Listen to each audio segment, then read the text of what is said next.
안녕하세요. 2016년 상반기 대비 GSET 모의고사 해설 강의를 시작하겠습니다. 원래 이제 GSET 교재가 어느 정도 이제 기본서 역할을 했었죠. 하지만 이제 올해부터 조금 체계를 바꿨어요. GSET이 이제 어떤 서류 전형을 통해서 응시 인원을 제한하기 때문에 기본서 역할보다는 이제 특정 기업에 특화된 그러한 역할로 이제 좀 바뀌었다고 판단을 했습니다. 그래서 아시는 분 아시겠지만 이제 통합적성책이라는 게 나왔죠. 그래서 그 강의를 통해서 아주 기본적인 원리들, 모든 인적성 시험에 공통적으로 적용되는 원리들은 그쪽에서 학습을 하고, 삼성그룹 계열이 됐든 현대차그룹 계열이 됐든 해당 기업에서 이제 좀 특화된 그리고 더 구체적인 준비를 모의고사 책을 통해서 할 수 있도록 이렇게 바꿨습니다. 이 강의도 이제 그것에 기반하여 진행이 될 예정이고요. 말씀드렸다시피 그 구체적인 어떤 원리나 이런 부분들은 이 강의에서는 조금 이제 분량이 작습니다. 문제를 통해서 이제 직접 적용하는 부분이고요. 그래서 이 강의는 전체적으로 우리가 GSET이란 어떤 시험인가에 대한 것들을 한번 살펴보고 GSET에 어떤 유형들이 출제되는가 이것을 살펴본 다음에 직접 이제 모의고사 풀이로 들어가는 그런 방식을 취하도록 하겠습니다. 자, 먼저 GSET이 어떤 시험인가를 한번 살펴보죠. 영어로는 저렇게 되어 있는 거고요. GSET 시험은요, 지금까지 변한 적은 없습니다. GSET 시험이 아니라 GSET 자체가 시험이죠. 변한 적은 없는데 이것은 어떠한 역할을 하고 있다. 선발 시험의 역할을 하고 있다라는 점은 지금까지 변한 적이 없죠.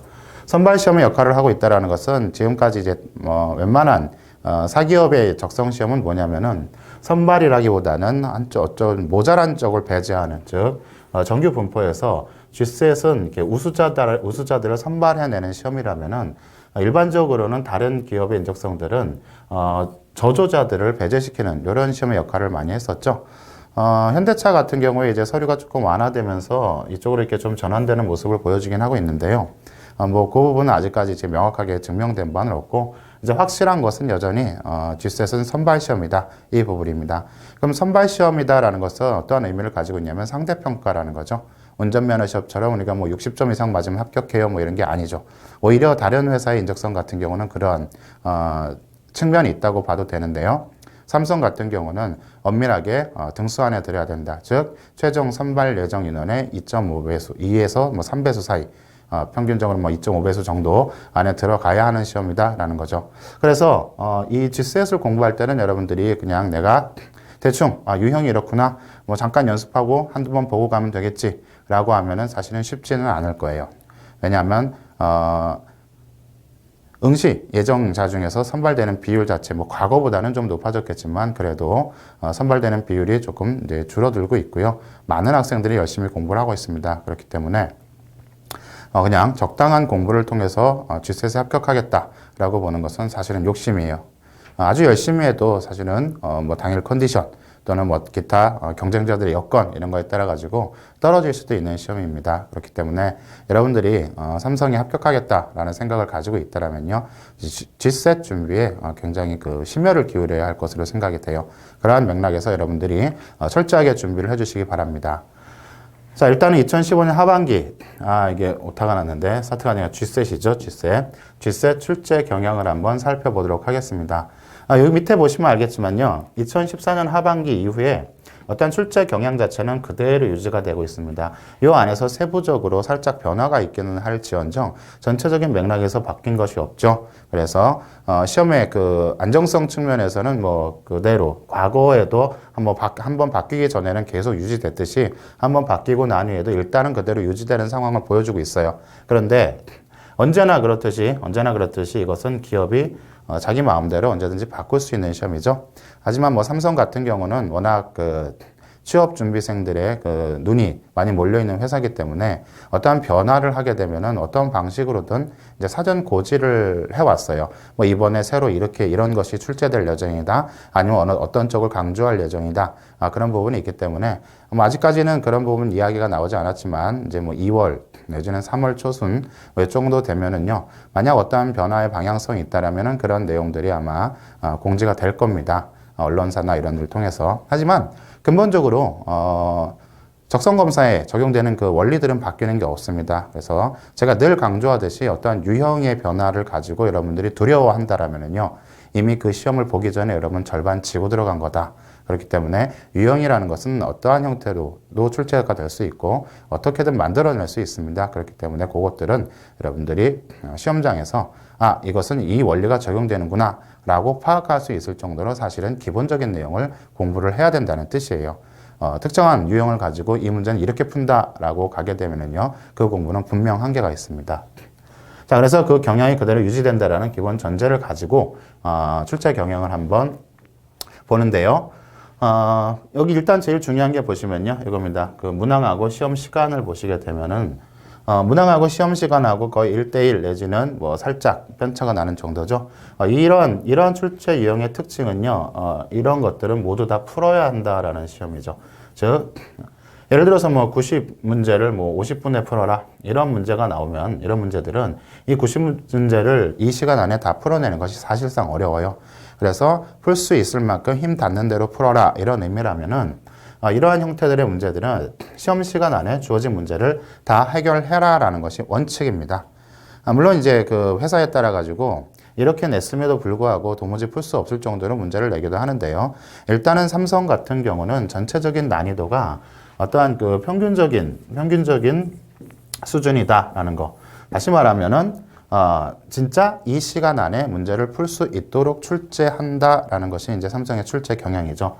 과거에는 삼성의 그 G셋, 과거 뭐 사트부터 시작해가지고 이쪽이 가장 어려운 시험 중에 하나였죠. 특히 뭐 논리게임이라든가 상식이라든가 이런 것들은 매우 어려운 시험 중에 하나였는데 최근에 그 대기업 적성검사의 어떤 그 변화 트렌드를 살펴보자면은요.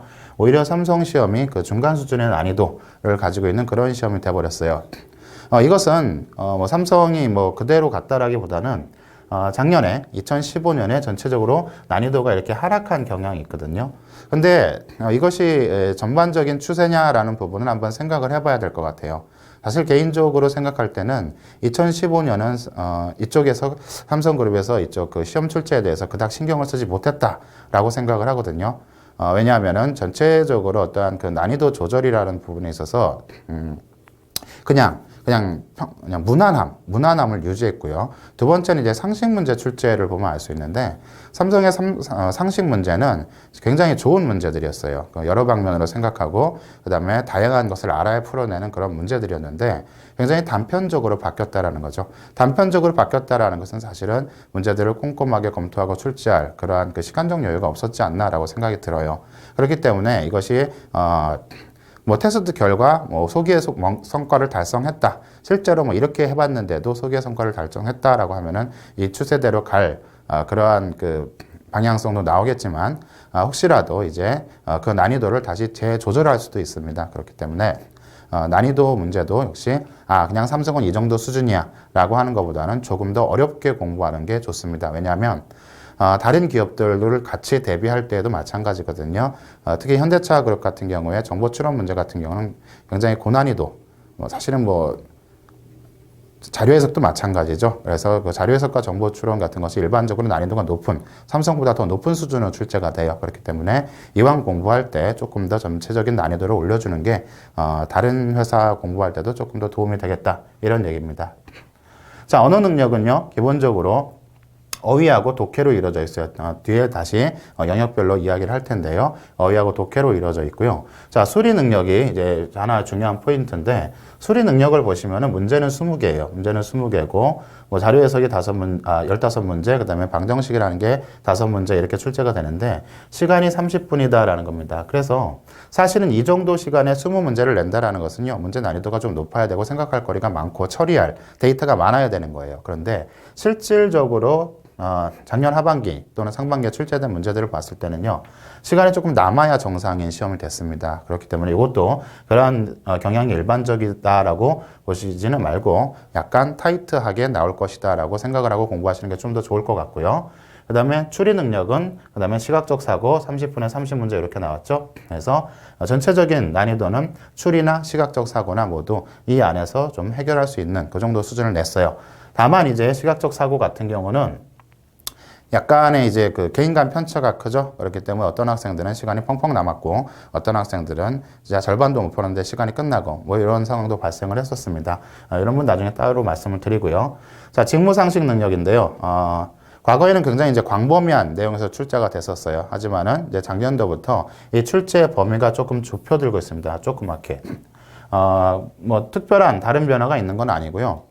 이른바 이제 일반 상식이라는 부분이죠. 일반 상식. 우리가 커먼센스라고 하는 전체적으로 뭐 신문 보면 알 수 있고 상식책 보면 알 수 있고 이렇게 좀 알아야 되는 그러한 내용들이 비중이 전체적으로 좀 감소를 했죠.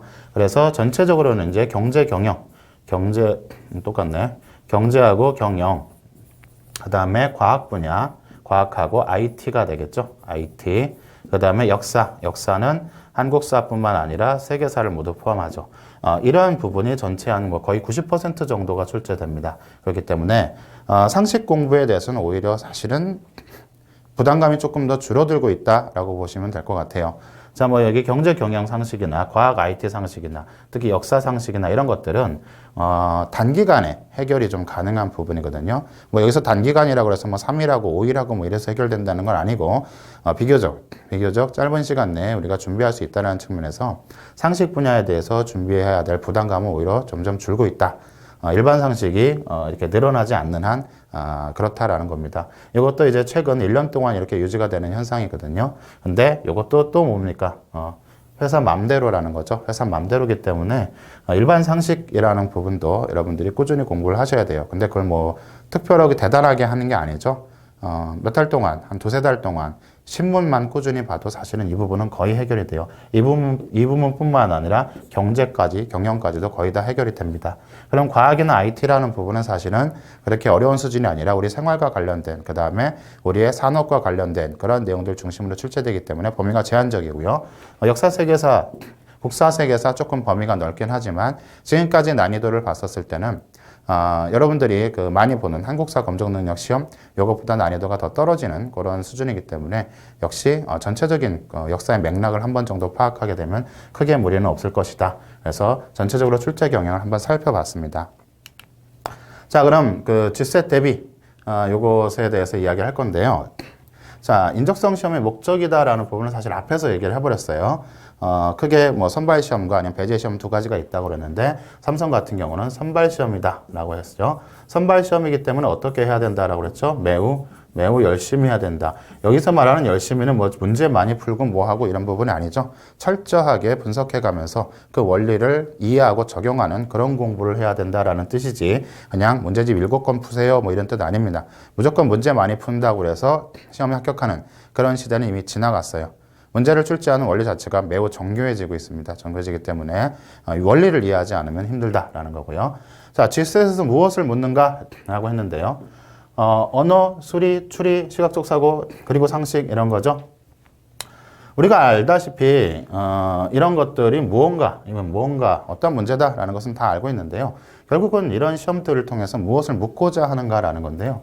언어라는 것, 이것을 통해서 이거 의사소통 능력을 알고자 하는 거죠. 이 사람이 커뮤니케이션을 원활하게 할 수 있는가라는 부분이고요. 수리, 추리 이런 것들을 가지고 무엇을 묻는다? 문제 해결 능력을 묻는 거예요. 문제 해결. 문제 해결이라는 것은 제한된 자원이죠. 제한된 자원을 최대한 활용해가지고 원하는 바를 달성하는 것, 이것이 문제 해결 능력입니다. 시각적 사고는요, 그러한 맥락에서 이것은 오히려 자료 분석력 또는 규칙을 찾아내는 그러한 능력이죠. 즉, 이것도 문제 해결에 필요한 기본적 역량입니다. 상식이라는 것은 요즘 말하는 인문학적 역량, 뭐 이런 것들을 포함하기도 하는데요. 세상을 보는 눈이 다양할수록 문제 해결을 하는 접근법도 다양합니다. 즉, 내가 이것저것 여러 가지를 많이 알수록, 들어봤을수록, 읽었을수록 같은 하나의 동일한 문제에 대해서 접근하는 방식이 다양해질 수 있거든요. 그런 측면에서 이것도 역시 문제 해결과 관련된 거다. 즉, 종합적으로 봤었을 때 의사소통도 뭐예요? 의사소통. 문제 해결을 위한 아주 기본적인 도구입니다. 전체적으로 기업의 인적성 시험, 특히 뭐 GSET 포함한 뭐 다른 것도 다 마찬가지겠지만 그러한 시험들에서는 결국은 여러분들이 문제를 해결할 수 있는 기본적 역량이 있는가 이런 것들을 테스트하는 거죠.